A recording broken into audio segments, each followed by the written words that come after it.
Hello my dear friends, you're in the Military with Summary channel, and today we will discuss the situation in Ukraine on the 12th of January of 2026. Today we have a lot of very interesting updates, so let's start. One thing is clear, that the conflict in Ukraine is developing. The conflict in Ukraine is changing, and we can say that the conflict, the situation and the conflict of 2026 has nothing common with the conflict of 2022. Sometimes it seems that these are two completely different wars, but this is the same situation. So we are talking about changes. We're talking not about weapons. We're not about money. We're talking about, first of all, about technologies. We're talking about borders. So more and more countries, more and more states are being involved in this conflict, and we see that this process is intensifying. For example, during the previous 24 hours, we received a very interesting report that the United Kingdom is developing a new ballistic missile Nightfall for Ukraine. This was confirmed by the Sun, and this was confirmed by the official UK authorities. And these missiles have a range of over 500 kilometers and be equipped with a 200 kilogram high explosive warhead. So which means that this missile will be able to get to the city of Moscow, the capital of the Russian Federation. A few hours later, we received another report, and according to information we have, the UK Parliament has either adopted or has already applied a law. And according to this law, the UK forces will be able or have already these possibilities to intercept vessels and tankers that possibly belong to a shadow fleet. So this, and what the Russians will do with this, very interesting question. Another important thing, today the Minister of Defense of the Russian Federation made a very interesting statement about the situation with the Oreshnik strike. The Russians are saying that they announced a strike carried out with an Oreshnik precision weapon system on the night of the January 9th, targeting the Lvov state aircraft repair plant. According to the ministry's statement, the facility was used for the repair and maintenance of Ukrainian Air Force aircraft, including Western-supplied F-16s and MiG-29s fighter jets. The statement also claimed that the plant was involved in manufacturing long and medium-range attack drones used to strike civilian targets deep within Russian territory. But an official report stated that there was a plant on the territory of the city of Lvov that the United Kingdom was planning to redeploy on the territory of Poland with the purpose to produce drones and missiles, long-range, medium-range, and so on. And if you remember, the Minister of Defense of the United Kingdom several days ago visited Ukraine, and according to information we have, he was talking with the President Ukraine Zelensky on this matter. So they were trying to understand how exactly the redeployment process will take place. But somehow the Russians managed to figure out the position of this plant, and they attacked this territory with the Oreshnik missile. So this is the situation. Another important thing is that Russians are intensifying their attacks on Ukraine's energy infrastructure. For example, when talking about 2022, the Russians sometimes were attacking the energy infrastructure, and they started doing this just in the late 2022. And between 2023 and the late 2025, the Russians were attacking the energy infrastructure much more often. But when talking about the end of 2025 and the beginning of 2026, it seems that the energy infrastructural objects are the only target that the Russians are trying to attack, with hundreds of drones and dozens of missiles. For example, during the previous 24 hours, we received a report that Chernihiv region plunged into a blackout. In the Novgorod-Siversky district of Chernihiv region, a critical energy infrastructure facility was reported to have been hit, according to the regional energy company. The majority of settlements in the region have been left without electricity supply. That was stated by pro-Ukrainian sources. And another video was published by a pro-Russian source from the area of the settlement by the name of Korostin. Here we can see an energy substation to the west of the city of Kiev. The Russians were flying above the substation, carrying out reconnaissance operations, trying to understand whether any air defense system was deployed there or not. And when the Russians realized that there were no air defense system at all, the Russians began bombing and attacking these objects with dozens of drones, and as a result of these attacks, the energy infrastructural object was completely destroyed. So we are talking about this substation. And the situation with energy supply in Ukraine is critical. We still continue receiving reports that the situation has been stabilized. Yesterday, pro-Ukrainian sources reported that power outage schedules and power restrictions would be applied in all regions during the 12th of January of 2026. And the sources are saying that it's currently very difficult to say when exactly the situation will be stabilized.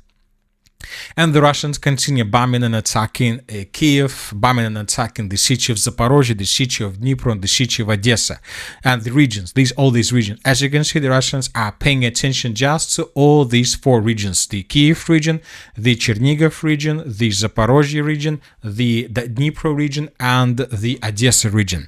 And the thing is that the Russians are bombing and attacking these territories just because the main logistic lines and roads are going exactly through these territories, through the city of Kiev, through the city of Dnipro, through the city of Zaporozhye, and through the entire Odessa region. So that's why the Russians are attacking just these regions with the purpose to destroy the Ukrainian logistics completely.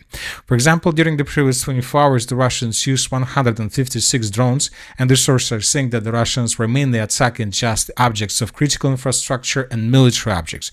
For example, just a minutes ago, we watched this video where we can see the consequences of another attack. The Russians attacked some military objects on the church of the city of Kiev, and as you can see, just ruins left after the Russian attack.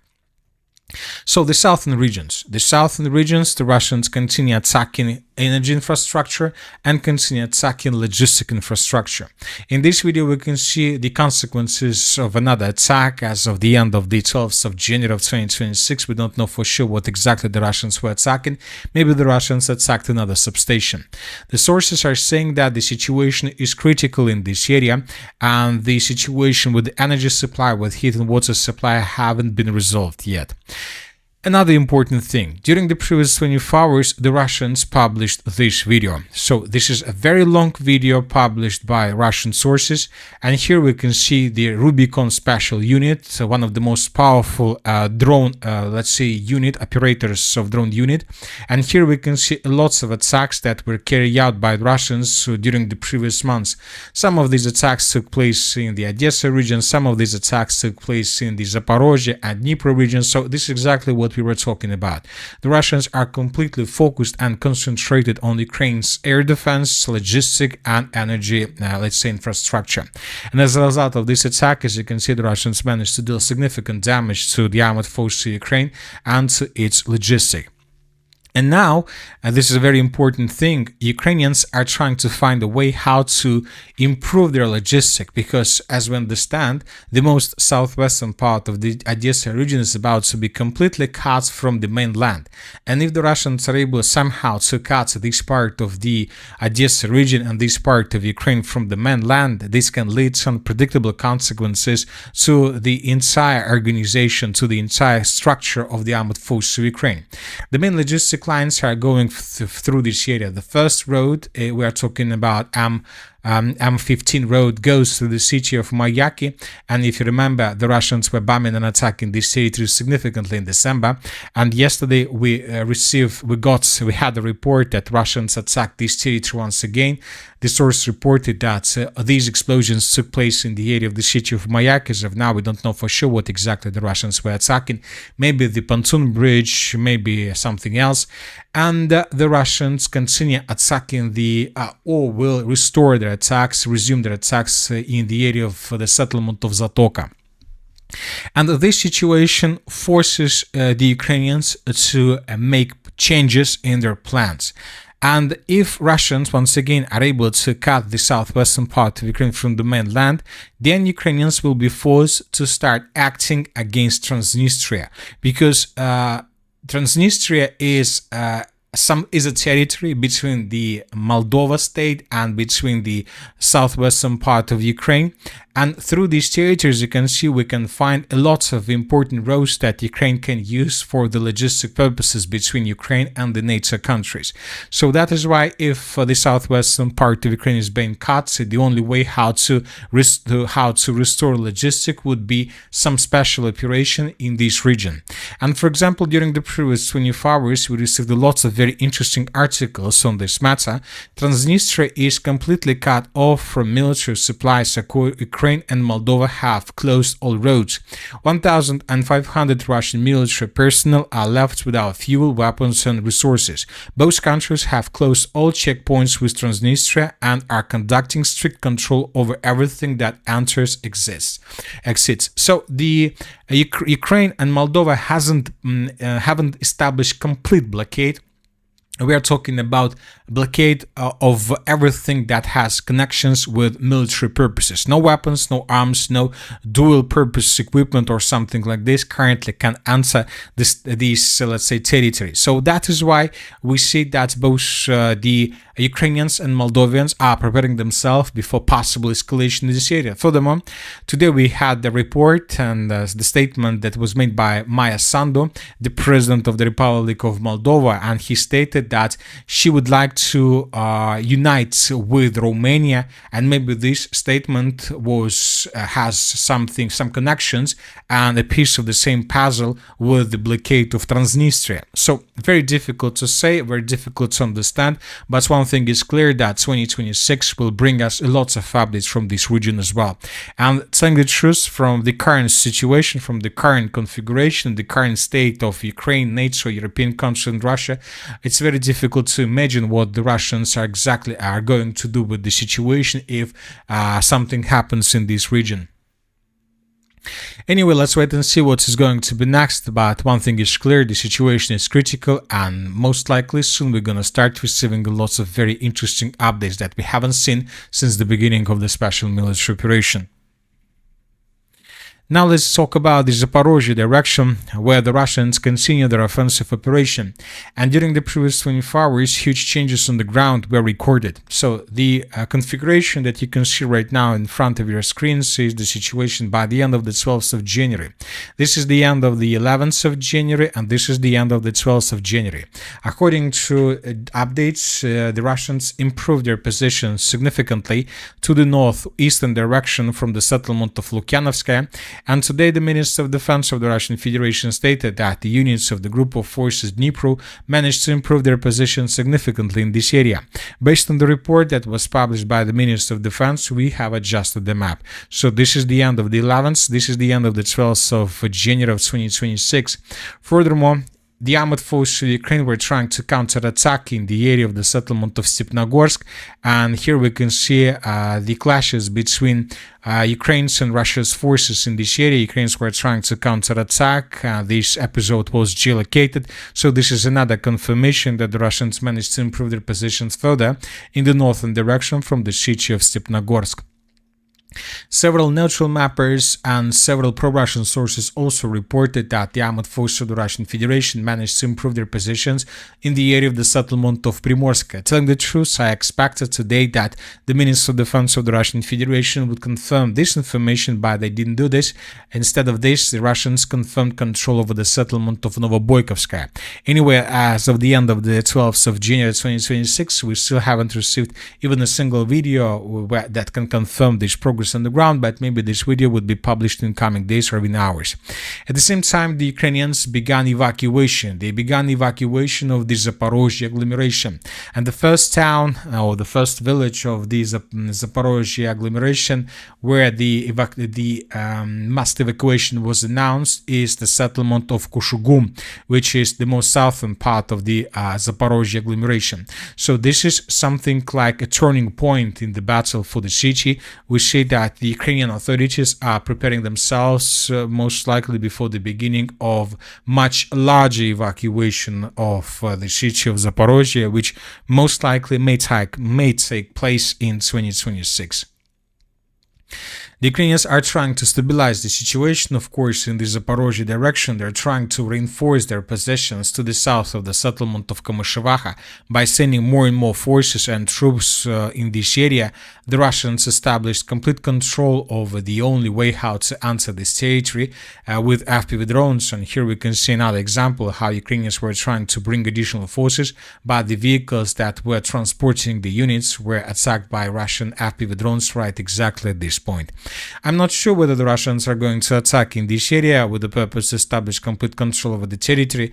I don't think that the Russians are going to do this. Let's say more likely the Russians will continue offensive operation further in the eastern direction towards the settlements of Buryakivka, Novopavlovka, Novoandreevka, so we are talking about the Orekhov agglomeration.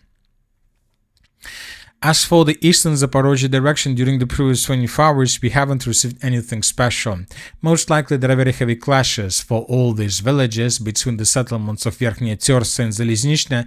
Ukrainians are sending more and more forces to stabilize the situation. The Russians from their side are sending more and more forces to break through Ukrainian defense and to take everything between the railways and the river of Gaichur. Now let's move further and let's discuss the situation in the Dobropolye direction. During the previous 24 hours, small changes on the ground were recorded. This video was published by pro-Ukrainian sources of the 125th Separate Assault Regiment. Here we can see how Russians and Ukrainians were fighting for this point. Based on this video, we made small corrections. The Ukrainians were attacking this area and they were trying to force the Russians to fall back from these positions, which means that this territory most likely is under control of Russians. At the same time, pro-Ukrainian sources also confirmed that Russians managed to improve their position significantly to the north of the city of Pokrovsk, and as we can see, even according to pro-Ukrainian mappers, it seems that the battle, even for these mappers, for the cities of Pokrovsk, Mirnograd and Rodinska are about to be finished. As for the Konstantinovka direction, during the previous 24 hours, we haven't received anything special. We had just lots of updates and videos of how Russians were attacking positions and the logistic of the armored forces of Ukraine on the way towards the city of Konstantinovka, and this is the only thing that we got. So lots of updates, lots of attacks. The Ukrainians are trying to bring additional reinforcements and reserves in the direction of the city, Konstantinovka, with the purpose to stabilize the front line, and the Russians are attacking. We have a video of another FPV drone attack in the central part of the city. Based on this video, we have adjusted the map. This is the situation by the end of the 11th of January, and this is the end of the 12th of January. The Russians improve their positions and they continue offensive operation further and deeper. As for the Liman direction, during the previous 24 hours, as you can see, nothing special was recorded.